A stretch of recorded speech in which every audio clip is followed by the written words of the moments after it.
જય અંબા જય ખંભલાઈમાં 25/5/25 સૂર્યદિન રવિવાર 25/5/25 મેં તમને ગઈકાલે રાતનો વિડીયો મોકલેલો 11:30 વાગ્યાનો.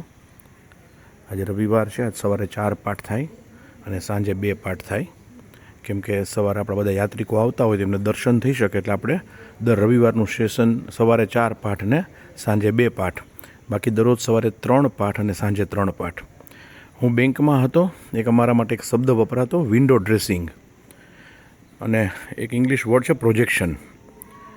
પ્રોજેક્શન મતલબ એ શબ્દ પ્રોજેક્ટર છે, એ પ્રોજેક્ટર જે આવે ફિલ્મમાં, એ પ્રોજેક્શન શબ્દો પરથી ડિરાઈવ કરવામાં આવેલો છે. The device which can project it is known as an projector. તો પ્રોજેક્ટર એને જે જોવું, એને જે આપવામાં આવે એ દેખાડે. It is not camera. એ કેમેરા નથી. પ્રોજેક્ટર કઈ વસ્તુ છે કે એને જે અંદર આપવામાં આવેલી જે ફિલ્મ આપવામાં આવે, રીલ આપવામાં આવે, એ આપણને દેખાડે. પછી સત્ય છે કે અસત્ય એની સાથે પ્રોજેક્ટરને કંઈ લેવા દેવા નથી. તો ફિગર પ્રોજેક્ટ થાય. તમને જે લોકો કોર્પોરેટ જગતમાં હશે એને ખબર હશે કે જે ફિગર બધા હોય, there are two methods for accounting, LIFO and FIFO. એક આવે લીફો મેથડ, એક આવે ફીફો મેથડ. એમાં એક જ અકાઉન્ટ્સ હોય તમારી પાસે, એક જ અકાઉન્ટ્સ હોય. મોટી કંપનીઓ આવું કરી શકતી હોય છે, કરતી જ હોય એવું હું કહેવા માંગતો નથી. તમારું એક જ અકાઉન્ટ્સ હોય, તમારું જે પ્રોફિટ એન્ડ લોસનું જે સર્વેયું છે, બેલેન્સ શીટ, એ પણ એક સરખું જ હોય. પણ તમે એક મેથડથી એને અકાઉન્ટિંગ કરો તો તમારી કંપની લોસમાં દેખાડે, અને બીજી મેથડથી કરો તો તમારી કંપની તમને પ્રોફિટમાં દેખાડે. એટલે આવું થઈ શકે છે, આવું બધા કરતા હોય એવું નથી કહેતો. તો ડિવિડન્ડ જ્યારે દેવાનું આવે શેરનું, ત્યારે એવો એક નિયમ છે કે જો કંપની પ્રોફિટ કરતી હોય તો ડિવિડન્ડ એણે પે કરવાનું હોય પોતાના શેર હોલ્ડર્સને. તો ત્યારે બેલેન્સ શીટમાં લોસ દેખાડી દઈએ તો ડિવિડન્ડ આપવું પડે નહીં. અને જ્યારે કંઈ લોન લેવાની હોય કે જ્યારે કંઈક સારું કોઈને દેખાડવું હોય, ભાઈ અમારી કંપની જોરદાર કામ કરે છે, તો એક બીજી મેથડથી અકાઉન્ટ લખવામાં આવે છે, તો એમાં એ જ સરવૈયામાં પ્રોફિટ દેખાડી શકાય. તો એને પ્રોજેક્શન અથવા વિન્ડો ડ્રેસિંગ કહેવામાં સુધારી શકાય ફિગર્સને. માર્ક્સ બધા નહીં, પણ અમુક સ્કૂલ એ માર્ક્સમાં એ પ્રોજેક્શન થઈ શકતું હોય કે ખરેખર આપણે જ્યારે ભણતા ત્યારે આપણે જેટલી ક્ષમતા હોય એટલા માર્ક આવતા કે એનાથી વધારે આવતા.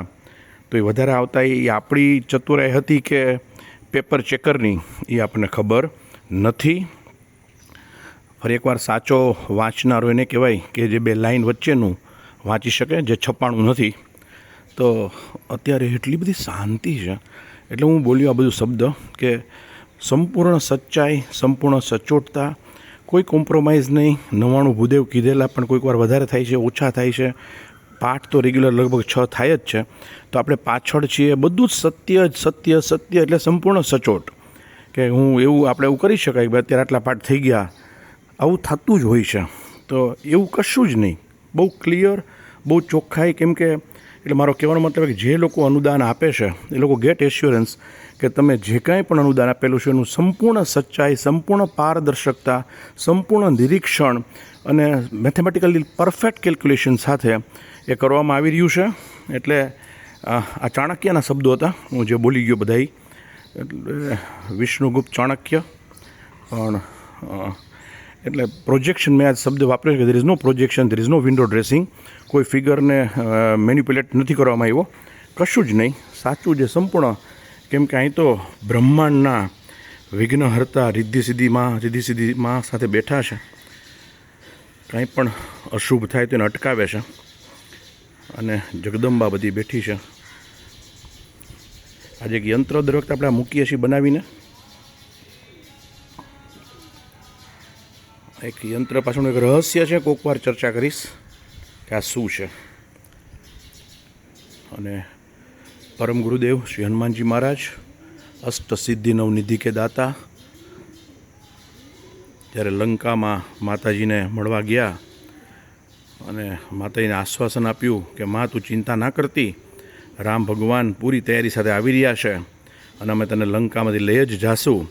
ત્યારે માં ખૂબ ઘણા દિવસથી બળતું હૃદય હતું, પણ સૌથી પહેલો આશ્વાસનનો મેસેજ અને એક આશાનું કિરણ હનુમાનજી મહારાજે પ્રગટ કર્યું. તો સીતા મૈયા ખુશ થઈ ગયા, અને કહેવાય છે કે ત્યારે માતાજીએ એને આશીર્વચન આપેલા કે અષ્ટસિદ્ધિ નવ નિધિ કે દાતા, અસબર દિન જાનકી માતા. તેવા એની પણ કોઈક વાર ચર્ચા કરશું કે અષ્ટસિદ્ધિ શું છે, નવનિધિ શું છે. પણ ફરી એકવાર ભાઈઓ કાલનું દ્રશ્ય મોકલેલું. આજે સચોટ સચોટ સચોટ કશું આપણા વોલિયન્ટર્સ બધું લખે છે, દરેક પાઠમાં કેટલા ભૂદેવો, અને આપણે એ જ વસ્તુ તમારા સુધી પહોંચાડીએ છીએ. એટલે બિલકુલ નિશ્ચિંત રહેજો. 7 મહિના આમ જ કામ કરવું છે, અને કેવળ અને કેવળ ખંભલાઈમાની કૃપાથી અવશ્ય માં પૂરું કરાવશે જ. સતત એના પ્રયત્ન, સતત કેલ્ક્યુલેશન ચાલુ હોય છે દરરોજ. અને એક બોર્ડ સરસ મારેલું છે, જો હું ઝૂમ કરું તમને વંચાઈ તો, मेरी दुनिया है माँ तेरे आंचल में, शीतल छाया तो दुख के जंगल में, जय खंभलाई माँ केवड़ तुझ करुणा.